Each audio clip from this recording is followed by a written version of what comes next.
Hey everybody, it's Stephenie Fitt here from fitbodies.com. Hope you're having a great day. Thanks for tuning in.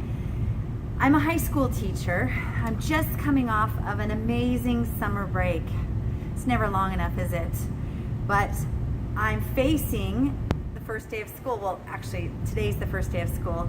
I'm facing the transition between a summer with few schedules, no bells ringing, nobody telling me what to do, nowhere to be. I can kind of control my life, what I do, and back to a very strict schedule, determined plan, lots going on. That transition can sometimes be rough. Now I know all of you who are watching are not teachers, but we all go through times where we have to transition. Maybe you're coming off of a wedding or a funeral or a sickness, a leave of absence, a maternity leave, or maybe you are transitioning from being single to married or married to single. There are transitions in life, always. That's just part of living as part. Change is always going to happen. It's a constant, isn't it? Change is a constant. So I have some tips. I sat down and I thought, there are ways that I go about this. There are strategies that I have that are working for me to be able to keep things going smoothly through transition, and I thought I'd share them with you. So I've got my little cheat sheet here. I'm in my classroom. I've got a planned period. I've got a moment that I can have some peace and share some stuff with you. So those of you who know me know that I just shoot from the hip. This is what it is. So this isn't going to be perfect, but I hope you enjoy it. So here we go. First tip is to get more sleep. If you're transitioning, times might be chaotic, and those are the times when we especially need to be clear-headed, focused. We need balance in our moods, and sleep is the key. And I know it's tough. I understand that it's tough to carve out more time out of that already busy day, but whether it's you get to bed an hour earlier or sleep in an hour later, my challenge to you is to try to get up to an hour more sleep every night during your transition period. And some transition periods are short and some are long, and I know this isn't a perfect thing. I struggle to get to bed early, but I tell you what, that extra hour of sleep a night will really help you stay focused and clear-headed to face the challenges that you have to. The experts tell us that we need to sleep 7 to 10 hours a night, and some people less and some people more, depending on who you are and what your needs are. So wherever you are on that spectrum, aim for an hour more a night during your transition. Okay, number 2, say no to everything but the absolute musts in your life. Musts, M-U-S-T-S, musts. So we all have things that we can't get out of. I mean, you can't say no to dinner with the family, although you could maybe take shortcuts for that. Maybe instead of fixing the dinner, you bring it in from, takeout or whatever. But you can't say no to brushing your teeth, I hope. But there's some things you can say no to that will clear up your calendar during this transition period. So you're going to say no to things that are non-essential. I always categorize it by good, better, best.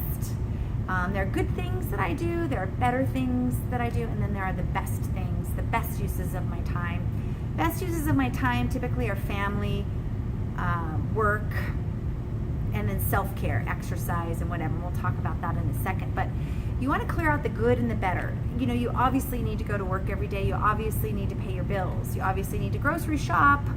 There are things that are the best uses of your time. Continue those, but you're going to clear out things like the barbecues, the baby showers, the birthday parties. You're just going to say no, and just say, no, I'm so sorry. I can't make it this time. I have a conflict. And you're going to use that time that you would be at that activity, and you're going to do self-care, or you're going to take care of other better or best things that are going on in your life with that extra time. So say no to the non-essentials. I know this is tough. A lot of us out there are people pleasers, myself included, but saying no is one of the most important things you can do during a transition. Well, really any time in your life, but during a transition, you definitely want to say that no word. Okay, number 3. 3, drink more water. Hydrate. If you've watched my other videos, you know this is huge for me. I'm such an advocate for hydration. You want to drink half your body weight in ounces of water every day. So if you weigh 100 pounds, you drink 50 ounces of water. Starbucks doesn't count. Diet Coke doesn't count. You need to drink water. You don't like water, flavor it with a little fruit juice or mint or cucumber, something, but you got to down that water for sure. I suggest also, you can watch my other videos about this. Plan ahead, package up your water the night before so you know the next day's, what you got to drink. And I usually fit mine in 3 bottles, and that's my day's worth of hydration, and that way I could just kind of see where I'm at. I'm on my first bottle now. I know I've got 2 more to go today. Also, you want to make sure you use stainless steel or glass. Don't use plastic. Got another video about that. Plastic is a hormone disruptor. It messes you up with your hormones. It's totally not acceptable. Don't use plastic. Okay? All right. Moving on. We're almost there. Thank you for being patient. Next one, find ways to move your body.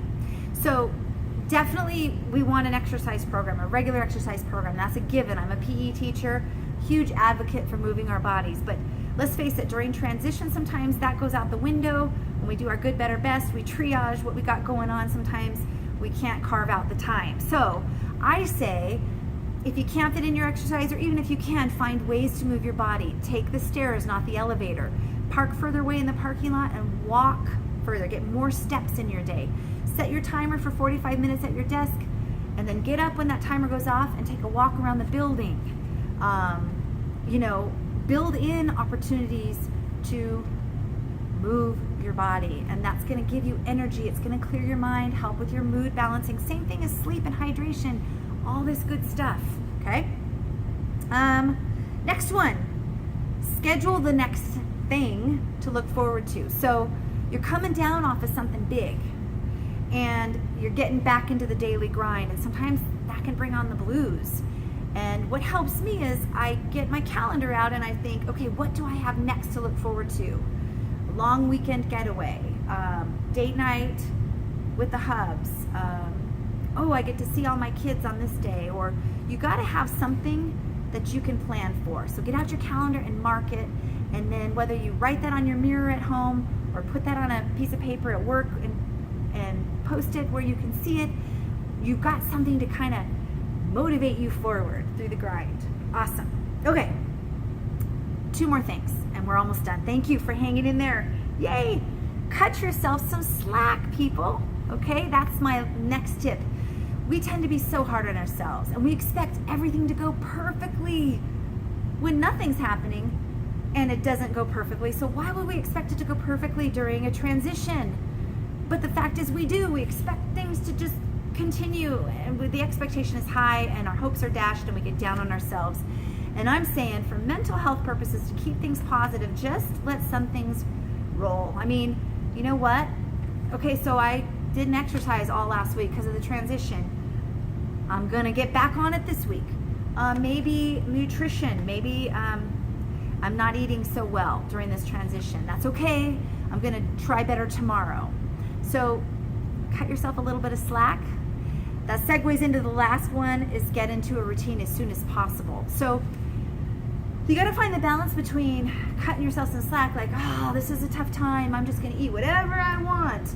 And you know how that goes. When you eat whatever you want, it's really hard to get back into a routine. So kind of try to balance, cut yourself some slack, but know that soon, maybe even set a date, okay, by next Friday. So for me, this is first day back to school. By Friday, I'm gonna maybe get back to better nutrition, or maybe I'm gonna get back to my workout programs once the back to school night's over, once, whatever. So whatever works for you, you wanna balance the chill part with the, focus part and the function part. Okay, so those are my tips, and they work. That doesn't mean things go perfectly. That doesn't mean I have all the answers. But these are the things that I found really help me transition from, busy time to another busy time, or an event to reality. And so I hope you find this helpful. Thank you for tuning in. I'm Stephenie Fitt. You can find me on my website, fitbodies.com. That's 2 T's. All kinds of fun stuff there. You can follow me on Instagram and Facebook, Fit Bodies. I hope that you have an amazing start to whatever today starts off for you. And if you're in transition, fantastic, good luck. And if you're not in transition, poke this away for when that happens to you. And until next time, everybody, peace out.